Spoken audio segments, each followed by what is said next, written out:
Halika na mga kusina, tayo na't matuto. Halika na mga kusina. Magandang araw mga kakusina. Namiss ba ninyo ang lola nyo? Ako, namiss ko kayo. Alam niyo, naging very busy ang lola sapagkat maraming estudyante ang pumupunta dito sa bahay. Nagpapademo, kumakain, tinitikman yung linuluto ko. From Luzon, Visayas at Mindanao, hindi naman sa kayabangan at ito naman, ay pumupunta yung mga karamihan sa mga eskwelahan dito para makita ang lola nyo. So ngayon, hindi na tayo maghiwa-hiwalay muna. Gagawa tayo ng piniritong mani. Sa mga seniors naman na walang masyadong ginagawa sa bahay, para hindi ka maiinip, magprito ka ng mani. No? Maaaring pandagdag ng kita, o kaya naman, pangpaalis ng inip na pamimigay mo sa mga friends mo. At sa mga may bahay naman na gustong pandagdag ng kubita, ito, maaari rin sila magprito ng mani. Sa mga estudyante naman, para magdagdag ng konti yung babaunin nila, maaari din silang magprito pag wala silang klase.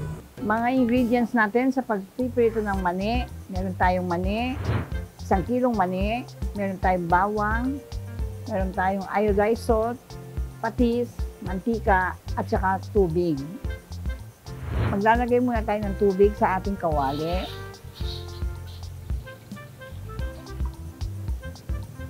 Alam niyo, kahit manilang ganito, itong recipe natin for the day, marami na siyang natulungan. Merong isa dyan na nanay na naggumawa siya ng mani, tapos inayos niyang pagka-presentation niya maganda, binenta niya, nakapatapos siya ng mga college sa mga anak niya. Ako naman, nung panahon naman na minsan nawawalan din ako ng budget, gumagawa din ako ng ganon, nakatulong din sa akin. Kaya naisip ko itong i-share sa inyo, nakakatulong ako kahit papano. Ito medyo kumukulo na siya, lalagay ko na itong mani natin. No? 1 kilo ito, 110 pesos.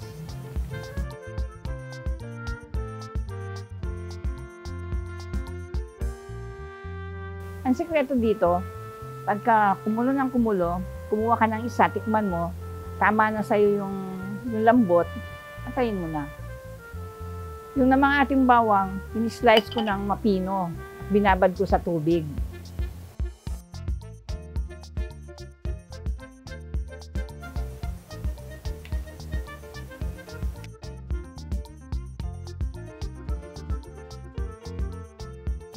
Lagyan natin ng konting asin habang kumukulo siya.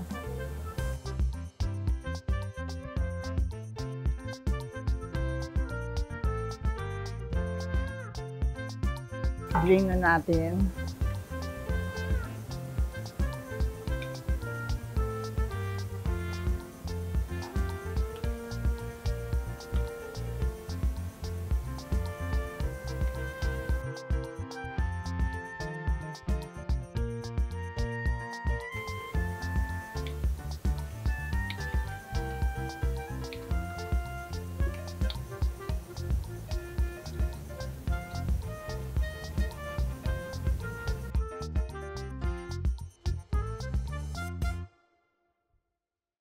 Lalagay ko na ang ating mani, no?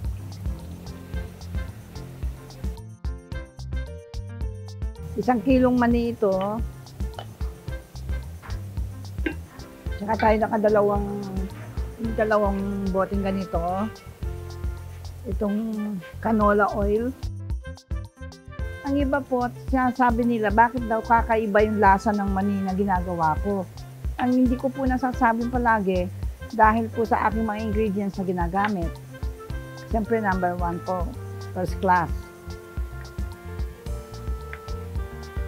Habang hinihintay natin itong mga prito, kailangan po nakababad sa oil ang ating mani. No?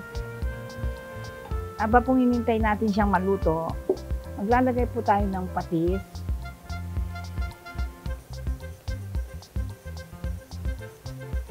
Dito sa iodized salt.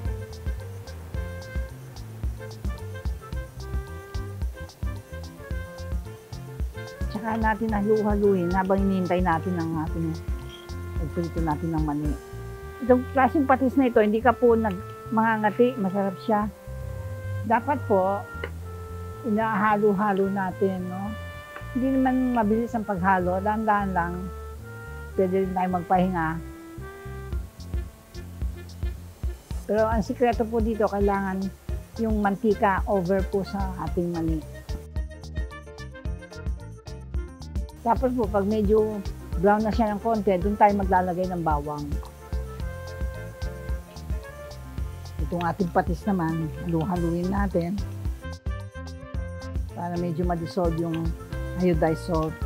Pag po marami siya ng mantika, hindi ka mahihirapan na may masusunog kalahati, hindi sunog, parang gano'n. Kalahati luto, kalahati hindi luto. Ito, pantay-pantay po siya kasi naka-over po ang mantika.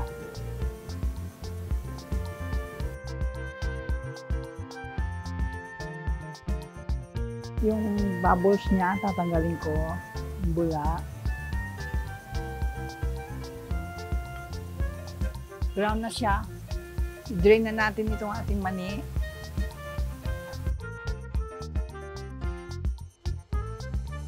Luwan tayo ni Sir Ray.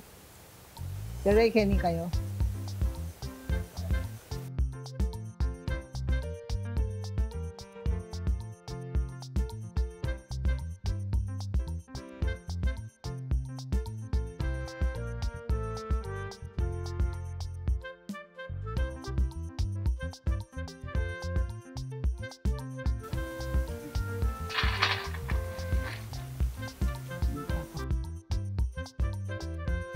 Lalagyan na natin ng patis na may iodized salt. Tsaka yung iodized salt natin.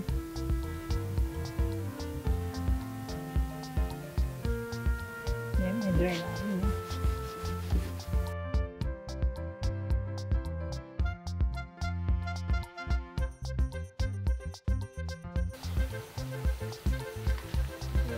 O yun. Tignan niyo yun.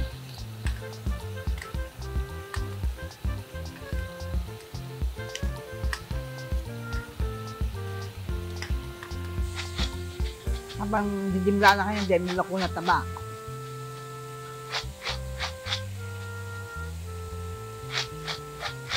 Na-brown na yung ating bawang, no?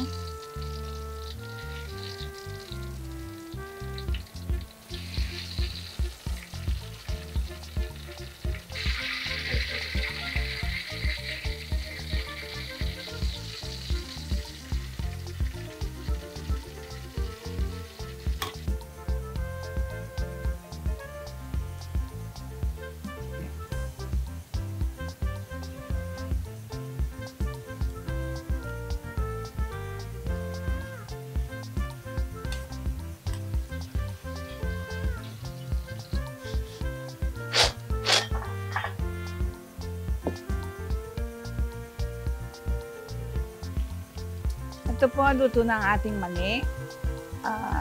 Nahalo na rin ang bawang, piniritong bawang. Ngayon, pag malamig na po siya, maaari na natin ilagay sa ating container para magandang presentation. And then po, kung gusto naman natin magbigay sa mga bata o magbenta sa mga bata, maglagay naman po tayo ng naka-plastic na takalan natin ng ganon hanggang maubos itong ating mani. Malamigin lang po ng konti. Mainit pa eh. Ito po, malamig na ang ating mani, no? Nalamigan na. Maaari na tayong maglagay dito sa ating mga bote.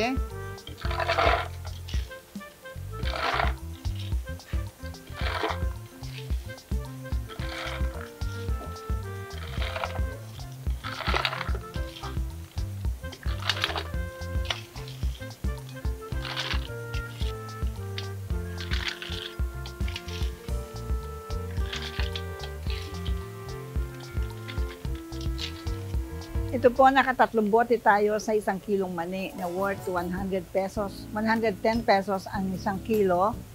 Pagkatapos may konting bawang at yung ating mantika, pwede pa natin gamitin sa susunod na pagluluto. Meron pa pong sobra dito, more or less kalahati ito. So kung talaga magbi-business tayo, etong tatlong ito, tag 150, may 450 na tayo. Tanggalin mo yung 200, may 250 ka pa. Plus, meron ka pang sobra dito. Di po ba magandang negosyo itong mani?